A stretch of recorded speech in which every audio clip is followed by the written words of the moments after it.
Boa noite, irmãos, a vocês a graça e a paz da parte de Deus, nosso Pai, e do Senhor Jesus Cristo, que se entregou a si mesmo por nossos pecados, a fim de nos resgatar desta presente era perversa, segundo a vontade de nosso Deus e Pai, a quem seja a glória para todos sempre. Amém. Boa noite, queridos. É sempre um prazer estar com vocês, entrar na sua casa através desse veículo de comunicação. Fico muito feliz de o Senhor sempre nos permitir compartilhar a palavra de Deus juntamente com vocês.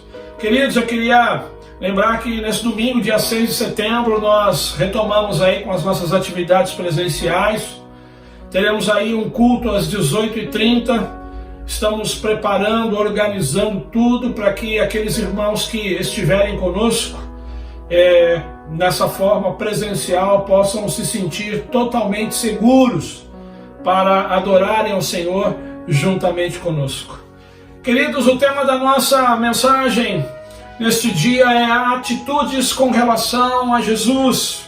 O texto está no Evangelho de Marcos, capítulo 14, versículos 1 e 2. Depois, versículos 3 ao versículo de número 9. Mas antes disso, nós vamos fazer uma breve oração. Se você puder fechar os teus olhos, vamos orar para que Deus possa falar conosco, nos abençoar. Deus, nós mais uma vez estamos diante da Tua presença em oração. E é no nome de Jesus que nós oramos, Senhor.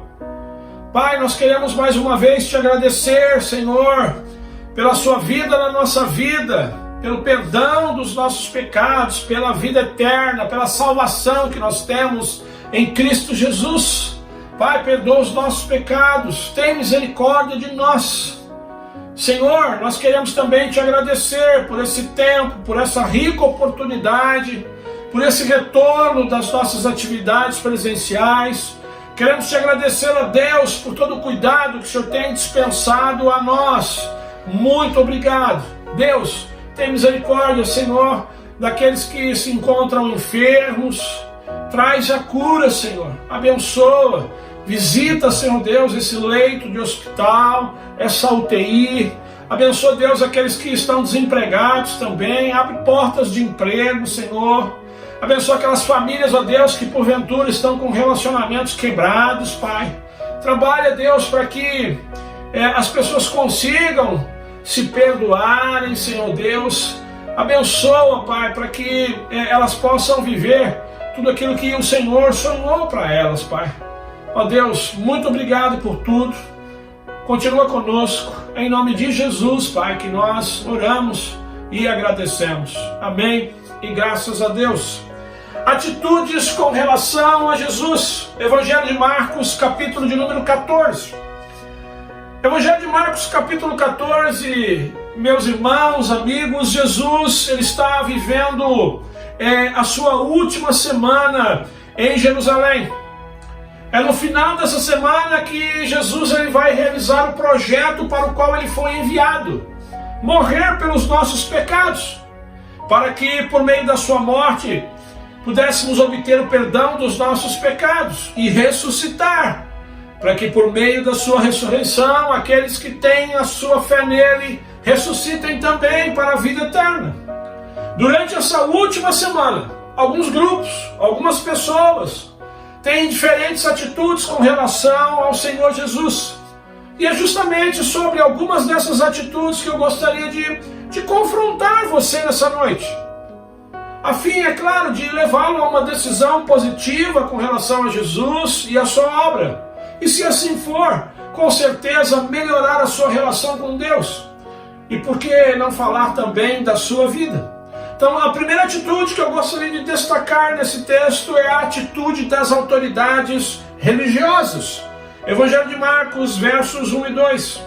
Faltavam apenas 2 dias para a Páscoa e para a festa dos pães sem fermento.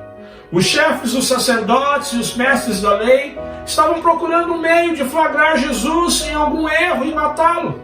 Mas diziam, não durante a festa, para que não haja tumulto entre o povo. O texto narra que no período da Páscoa e da festa dos pães asmos, o Senhor Jesus estava em Jerusalém para participar daquela festa. A Páscoa era a festa que celebrava a libertação dos hebreus do Egito. Por que o Senhor Jesus resolve entrar em Jerusalém na época da Páscoa? Porque Jesus queria morrer na época da Páscoa.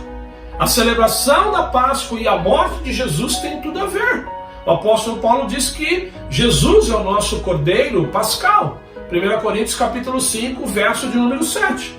O texto diz que naqueles dias, os chefes dos sacerdotes, os mestres da lei, ou seja, as autoridades religiosas, elas estavam procurando um meio de flagrar Jesus em algum erro, e é então matá-lo.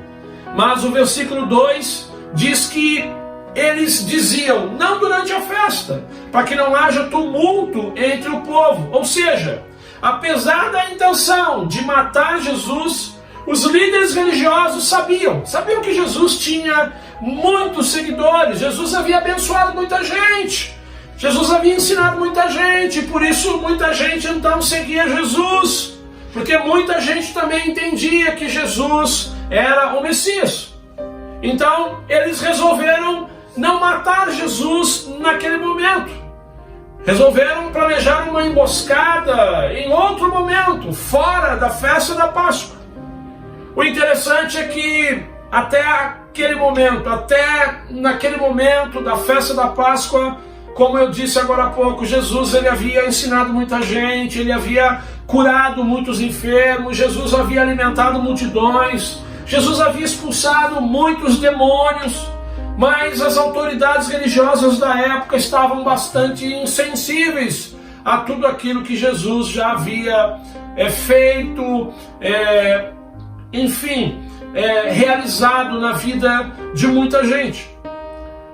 A tradição, a lei, os profetas falavam e apontavam para a vinda do Messias, mas o tradicionalismo religioso impediu que Jesus fosse reconhecido como Messias por muitas pessoas, principalmente porque Jesus ele curava aos sábados e, segundo as regras, a tradição criadas por essas próprias autoridades, isso era proibido. Era proibido curar uma pessoa no sábado. Então, apesar da Bíblia narrar o cumprimento das profecias com relação ao Messias e apontar Jesus como sendo prometido, apesar de muita gente ouvir sermões acerca de Jesus, apesar de muita gente conhecer pessoas que tiveram a sua vida transformada pelo fato de, pela fé, terem entregado a sua vida para Jesus, a exemplo daquelas autoridades religiosas da época de Jesus, algumas pessoas hoje em dia continuam também mantendo uma atitude insensível com relação à obra que o Senhor Jesus realizou na cruz. Algumas igrejas estão retornando para os seus cultos presenciais, como nós.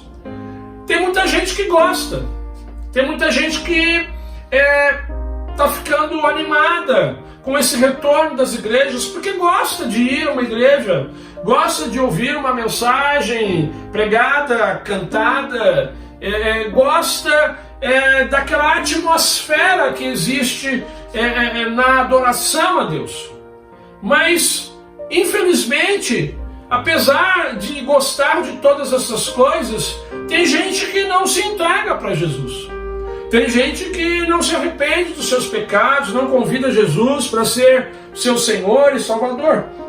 Então, a essas pessoas que são simpatizantes do Evangelho, eu quero dizer uma coisa para você. A igreja não salva. A igreja ela não transforma a vida de ninguém. O único que pode nos salvar dos nossos pecados e nos dar vida eterna, transformar as nossas vidas aqui no presente, se chama Jesus Cristo. E eu quero, a partir de agora, mostrar para você como é que nós perdemos. O quanto nós perdemos quando nós deixamos de convidar Jesus para participar da nossa vida. Primeiro, quando nós deixamos de convidar Jesus para participar da nossa vida, nós perdemos a oportunidade de sermos declarados livres da culpa do pecado. A Bíblia diz em Romanos capítulo 3, verso 23, que todos pecaram e por isso estão destituídos, separados da glória de Deus. Pecado, ele separa o ser humano de Deus. Mas em Romanos capítulo 5, verso 1, Paulo diz: tendo sido, pois, justificados pela fé, temos paz com Deus, por nosso Senhor Jesus Cristo. Essa palavra justificado significa declarar justo. Justificação é o contrário de condenação. Justificação é a declaração de que o pecador se tornou justo no tribunal de Deus, simplesmente porque esse pecador acreditou na morte de Cristo na cruz do Calvário. Acreditou que essa morte foi o preço pago pelos seus pecados. Então, quando um pecador confessa os seus pecados e crê que Cristo, através da sua morte, pagou a pena pelos seus pecados, esse pecador não vive mais separado de Deus, mas ele desfruta de paz com Deus, como diz Romanos 5:1, justificados pela fé. Temos paz com Deus por nosso Senhor Jesus Cristo. Queridos, essa paz de Romanos 5:1 não é uma paz que fala de sensação interior e subjetiva, de calma, de serenidade, paz de espírito.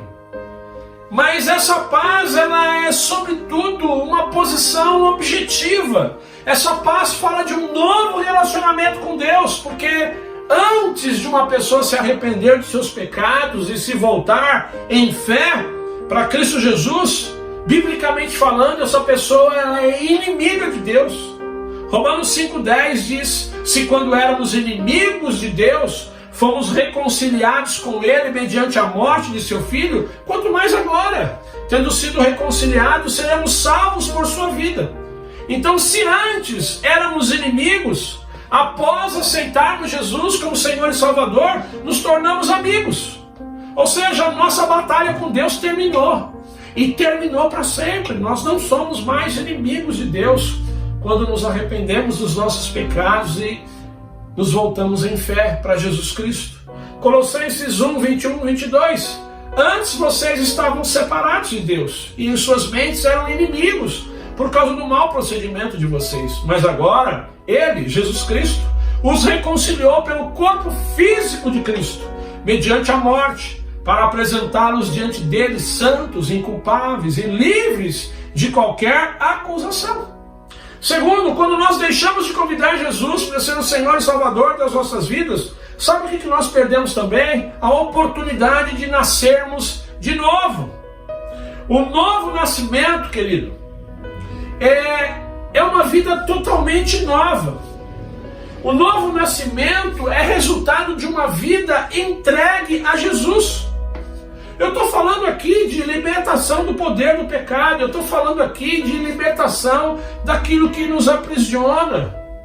Por exemplo, no meu caso, foi libertação da bebida, foi libertação de uma linguagem própria, foi libertação de sentimentos de morte. Antes de conhecer a Cristo, eu desejava tirar a minha própria vida. Você também pode desfrutar desse tipo de libertação em qualquer área da sua vida. Basta que você se arrependa dos seus pecados e entregue a sua vida para Jesus. Você vai ver o que Ele vai fazer com a sua vida também. Pensa nisso. Pensa nisso. Ou melhor, fecha logo esse negócio. Fecha logo esse negócio. Para de protelar. Por que você protela tanto? Assumir um compromisso com Jesus Cristo. Enquanto você vai protelando essa sua decisão de caminhar com Jesus Cristo, você também está protelando o perdão dos seus pecados. Você está protelando a amizade com Deus. Você está protelando a vida eterna no céu e a vida nova aqui já nesse mundo. A segunda atitude que eu gostaria de destacar no texto de Marcos, agora versos 3 a 9, no capítulo 14, é a atitude de uma mulher. Essa mulher se chama Maria. Evangelho de Marcos, capítulo 14, versículos 3 a 9.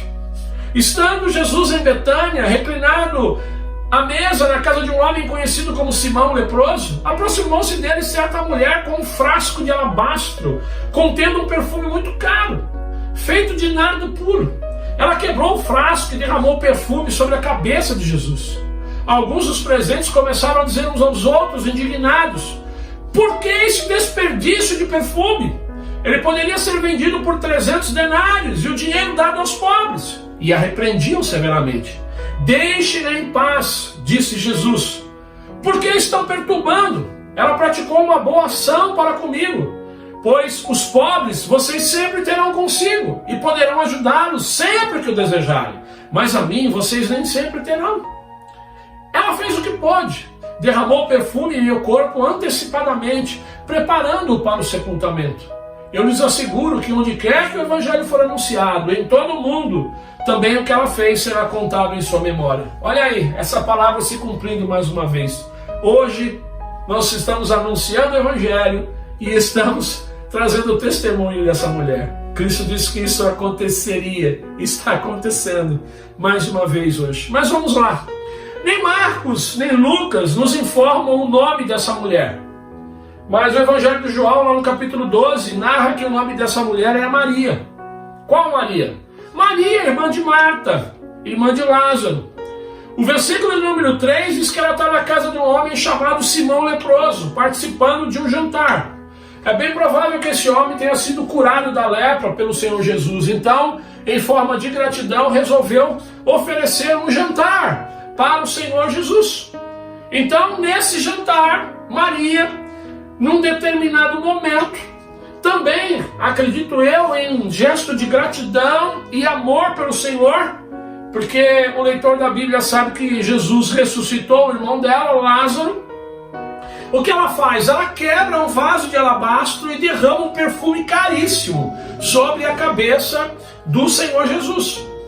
Os versículos 4 e 5 diz que algumas pessoas que estavam presentes ficaram indignadas com a atitude dela. Mateus 26 diz que eram os discípulos. João 12, de maneira especial, diz que foi Judas que reclamou. Judas que ficou indignado, porque aquele perfume representava 300 denários, ou seja, era o salário de um ano.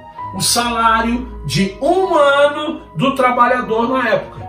Então, na visão de Judas, aquele perfume poderia ser vendido e o dinheiro ser repartido entre os pobres. Aqueles que conhecem Judas sabem que essa não era a verdade que havia no coração dele, né? Era ele que cuidava da sacolinha, era ele que cuidava do dinheiro.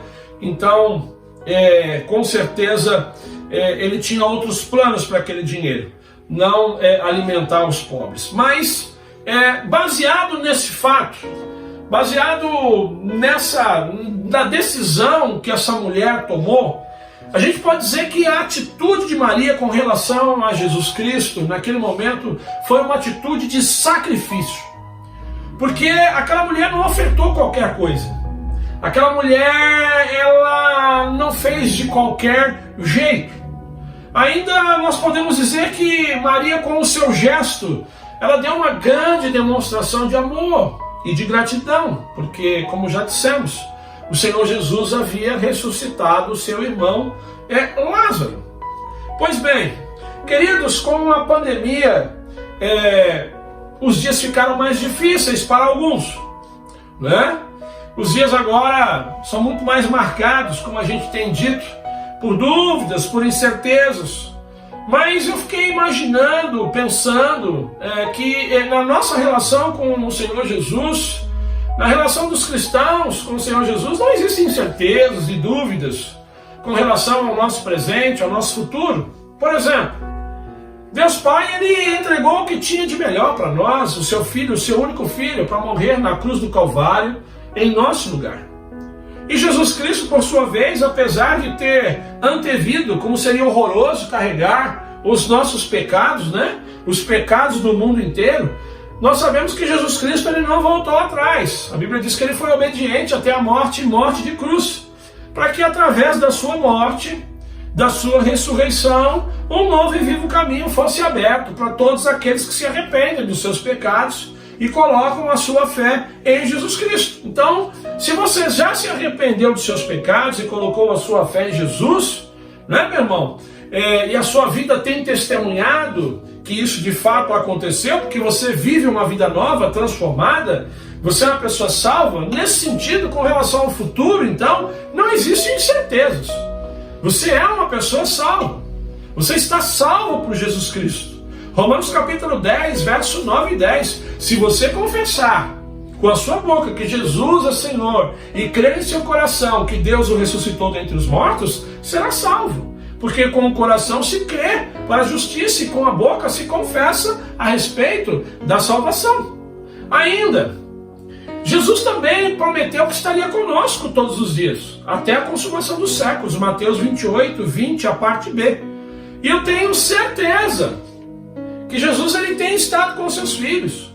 Eu tenho certeza que Jesus tem cuidado, tem provido as necessidades dos seus filhos, porque a Bíblia diz lá em Números 23, verso 19, que Deus não é homem para mentir. Então, no presente não há dúvidas também de que Jesus está presente. Por isso que eu acredito que, independente das circunstâncias, nós devemos seguir o exemplo de Maria, por tudo que o Senhor Jesus tem feito por nós. Pergunta que não quer calar. Assim como Maria, você tem procurado retribuir com excelência, com qualidade, com gratidão, aquilo que o Senhor tem feito em sua vida? Assim como Maria, você tem dado o melhor da sua vida para Jesus, o melhor do seu tempo é para Jesus, o melhor dos seus dons e talentos para a igreja de Jesus. Nós estamos retornando com as nossas atividades presenciais. A igreja, mais do que nunca, precisa contar com os dons e talentos daqueles que se dizem seguidores de Jesus. Assim como Maria, você tem dedicado o melhor, por exemplo, das suas finanças para a obra de Jesus? Querido, meu irmão, minha irmã, pensa comigo. Foram tantas as vitórias e bênçãos que você já recebeu até aqui. Como é que você tem reconhecido isso? De que maneira você tem reconhecido essas bênçãos e vitórias que você tem recebido ao longo da sua caminhada com Jesus Cristo? Voltando ao texto, após alguns terem reclamado daquilo que Maria fez, versículos 6 e 7, Jesus disse: olha, deixe-a em paz. Ela praticou uma boa ação para comigo.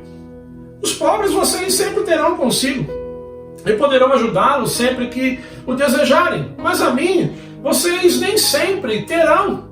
Ou seja, o que está pegando aqui? Quando Jesus disse: olha, os pobres vocês sempre terão consigo e poderão ajudá-los sempre que o desejarem, mas a mim vocês nem sempre terão. Jesus está falando aqui de oportunidades sempre disponíveis. Por exemplo, alimentar os pobres, socorrer aqueles que passam por necessidades e tal. Esse tipo de oportunidade nunca vai nos faltar, principalmente nesses dias, em tempos de pandemia, onde muitos necessitam de ajuda. Eu quero aqui dar alguns exemplos de oportunidades que não nos faltam. Todos os meses, as irmãs da ação social, elas têm marcado um dia para que possamos recolher alimentos a fim de ajudar pessoas que necessitam. Com os dízimos e ofertas, a nossa igreja tem ajudado o Lar Batista das Avós, tem ajudado a Cristolândia Criança. Nós adotamos um casal de missionários. Tudo isso só tem sido possível porque, apesar do momento difícil que muitos estão passando, alguns têm perseverado na devolução dos seus dízimos e ofertas. Pergunta: de que forma você tem colaborado nesse tempo para amenizar o sofrimento das pessoas? De que forma? Você tem feito parte desses que ajudam com alimentos? Você tem feito parte desses que abençoam a obra de Jesus, devolvendo o seu dízimo? Qual tem sido a sua maior preocupação nesse tempo? Adorar o Senhor com o melhor que você tem, como Maria? Ou se preocupar apenas consigo mesmo? Buscar o reino de Deus em primeiro lugar ou as demais coisas? Meu irmão, minha irmã, a única preocupação de Maria era agradar o Senhor. Maria, naquele momento, ela não estava nem um pouco preocupada com aquilo que os outros iriam dizer a respeito dela. Nem um pouco preocupada. Maria é alguém que não recua em meio às críticas, sabe? As pessoas a criticam, as pessoas dizem para ela: olha, o que você está fazendo pela obra é demais, é muito, Você não precisa entregar tudo isso. Ela não está preocupada com esse tipo de fala, porque ela quer adorar o Senhor. Detalhe, com o melhor da vida dela. A gente pode dizer que essa mulher é uma mulher que tem um amor extravagante. O amor dela é tão extravagante que ela sempre se excede. Ela sempre se destaca. Porque aquilo que ela coloca aos pés do Senhor Jesus é um verdadeiro sacrifício. Pergunta: que tipo de amor você tem demonstrado por Deus? Esse Deus que mudou a sua história, que mudou a história da sua família. O seu amor é um amor tipo Maria, extravagante, que excede em suas ações e sempre acaba se destacando. É assim que as pessoas te percebem? Nossa, esse homem é um homem de Deus, você precisa ver o que ele faz pela obra. Nossa, essa mulher ela é tão dedicada para a obra de Jesus Cristo. Essa mulher, nossa, ela se entrega totalmente para Jesus Cristo por meio da obra, através da sua igreja. É assim que as pessoas têm te visto? Ou você tem tido atitudes que revelam que aquilo que Jesus fez por você já não te comove a fazer mais nada pela obra do Senhor? Versículo de número 8. Jesus falando: ela fez o que pôde, derramou o perfume no meu corpo antecipadamente, preparando para o sepultamento. Então, o que Maria fez? Ela demonstrou o seu amor generoso por Jesus antes da morte dele. Antes que Jesus morresse, ela se antecipa, ela unge Jesus para a sepultura. Foi assim que Maria demonstrou pelo Senhor Jesus um amor em tempo oportuno. Querido, meu irmão, minha irmã, você que é membro de uma igreja, Eclesiastes capítulo 9, versículo de número 10, o sábio diz assim: o que as suas mãos tiverem que fazer, que o façam com toda a sua força, pois na sepultura para onde você vai não há atividade, nem planejamento, não há conhecimento, nem sabedoria. Eclesiastes tem uma visão humana de morte, e essa visão aponta que é em vida. Essa visão fala que é em vida que nós precisamos demonstrar o nosso amor generoso pelo Senhor Jesus e, consequentemente, pelas pessoas também. Queridos, nós não podemos esperar passar a pandemia para passar o melhor das nossas vidas, o melhor dos nossos anos, o melhor das nossas forças, para depois demonstrar um amor generoso pelo Senhor Jesus e pelas pessoas. Sabe por quê? Porque Deus, Ele nos deu o que Ele tinha de melhor, o seu Filho Jesus. Pergunta: você vai deixar de dedicar o seu melhor e os melhores anos da sua vida para o Senhor?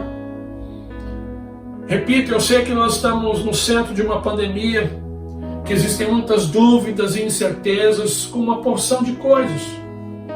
E, infelizmente, eu arrisco em dizer que, de repente, tem gente pensando que não é o tempo de adorar o Senhor com tudo que temos e somos. Infelizmente, eu me arrisco em dizer que tem gente dizendo que não é o tempo de pensarmos nos outros, mas que o momento agora é de pensarmos mais em nós. A você que tem dito isso, que tem pensado, que tem vivido dessa forma, eu quero dizer para você, Maria, ela não agiu assim. Ela demonstrou o seu amor pelo Senhor Jesus em tempo oportuno. O Senhor Jesus, com certeza, ele sentiu o cheiro, ele sentiu o aroma daquele perfume. Jesus, ele viu a adoração daquela mulher. Jesus percebeu o amor extravagante que havia no coração daquela mulher. Maria sabia que o Senhor Jesus havia abençoado a sua casa. Ela sabia que Jesus havia abençoado a sua família. Então o que mais ela queria era adorar o Senhor com tudo que ela tinha. Com tudo que ela tinha de mais importante. Por isso ela toma essa decisão de ungir Jesus com aquele perfume caríssimo. Jesus tem abençoado a sua vida.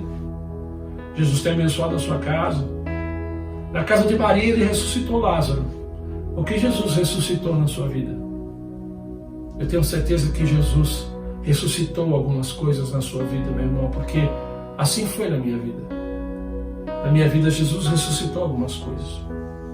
Então, demonstre amor pelo Senhor, entregando o seu melhor. Se Ele tem abençoado a sua vida, a sua família, demonstre amor pelo próximo também, em tempo oportuno. Sabe por quê? Porque quem diz que ama a Deus é natural e lógico que também ama o próximo. Não existe esse lance de dizer que ama a Deus e não está a fim de abençoar a vida das pessoas. Isso não é bíblico. Isso não é verdadeiro. Ainda aqui no capítulo 14, versículo 6, o Senhor Jesus diz que ela fez uma boa ação. No versículo 9, Maria é elogiada pelo Senhor. Ele diz, olha, eu lhes asseguro que onde quer que o Evangelho for anunciado, em todo o mundo também o que ela fez será contado em sua memória. Estamos aqui contando em memória dela. Agora a pergunta que não quer calar. Se você tem convicção de que Jesus tem abençoado a sua vida, a sua família, se arrepende e demonstre amor por Jesus, pelas pessoas, pela igreja de Jesus, agora. Não espere mais. Não espere mais. Não espere. Olhando para a sua vida hoje, para as suas atitudes do dia a dia, o que você acha que Jesus diria para você hoje? Você acha que Jesus iria te elogiar hoje? Ou Jesus iria te repreender pelo modelo de vida que você tem desenvolvido no dia a dia? Então, em nome de Jesus, pare de se relacionar com Deus de qualquer jeito. Pare de tratar as pessoas como se elas não existissem. Pare de tratar a obra do Senhor com desleixo. Adore a Deus. Adore a Deus com tudo que você tem e com tudo que você é. Eu quero concluir. A você que tem tido uma atitude parecida com as autoridades religiosas da época, é insensível, tem sido insensível ao apelo de Jesus. Tem se negado a se arrepender dos pecados, se voltar em fé para Jesus, não quer assumir um compromisso com Jesus Cristo. Eu quero dizer uma coisa para você. Não pense que depois de ouvir tudo isso que você ouviu nessa noite, você vai sair neutro do Senhor Jesus. Você tomando ou não tomando uma decisão, você vai colher os resultados da sua decisão. Se você decidir se arrepender e se firmar com Jesus, você vai colher o resultado disso, que é uma tremenda bênção, a maior de todas. Mas o contrário também é verdade. Se você continuar, nessa sua postura, tratando Jesus com indiferença, sendo insensível à sua obra, não reconhecendo Jesus como o Senhor e Salvador da sua vida, você também irá colher o resultado disso. E eu quero dizer para você que são resultados tremendamente negativos. Qual vai ser a sua atitude hoje com relação ao Senhor Jesus? Qual é o caminho que você vai tomar? Pensando na atitude de Maria para com o Senhor Jesus, a qual deu o seu melhor, demonstrando assim gratidão e amor pelo Senhor, eu queria falar com você, meu irmão, minha irmã. Assuma um compromisso de ser grato ao Senhor por tudo que o Senhor já fez na sua vida. Adore o Senhor de verdade, em espírito e em verdade, como diz a palavra. Sirva o Senhor com o melhor da sua vida. Meu irmão, se você ama a Deus, ama também as pessoas. Se envolva com a sua igreja nas causas que visam abençoar a vida dos outros também. Que Deus te abençoe. Que Deus te dê uma semana cheia da presença dele. Que o amor do Deus Pai, a graça do Deus Filho e as doces consolações do Espírito Santo de Deus permaneça com todos nós desde agora e para todo sempre. Amém e graças a Deus.